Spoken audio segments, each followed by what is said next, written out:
Dalam program dan sasaran pembangunan Satgas Tentara Manunggal Membangun Desa atau TMMD yang ke-110 tahun 2021 adalah pembangunan jalan di perbatasan Sungai Jawi dan Kabupaten Banyuasin. Satgas TMMD sedang melakukan pembangunan jalan sepanjang 750 x 60 meter sebagai fasilitas jalan umum warga. Dandim 0418 Palembang sekaligus Kepala Satgas TMMD ke-110 Kolonel Infantri Heni Setiono menjelaskan, jika jalan sepanjang 750 meter ini sudah lebih dari 50% dan akan selesai sesuai dengan target pada tanggal 31 Maret mendatang. Kedepannya, agar jalan ini digunakan dan bermanfaat bagi warga sekitar.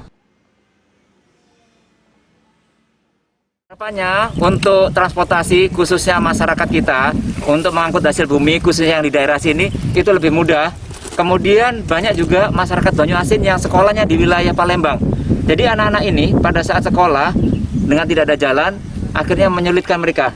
Namun dengan adanya akses jalan, otomatis mereka bisa menggunakan minimal kendaraan roda 2. Cindy yang tinggal di perbatasan Palembang Banyuasin berharap jalan yang dibangun TMMD dapat cepat selesai.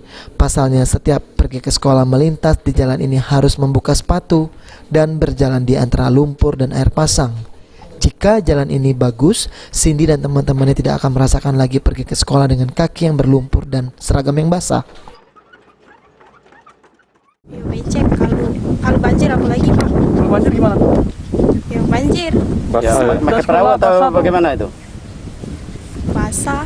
Basah ya. Basah lewat dulu ya. Pernah ada kejadian kecubur atau macam mana? Sering.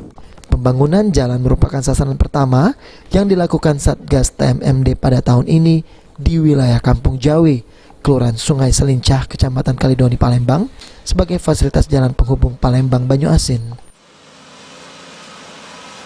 Mardiansyah, PAL TV.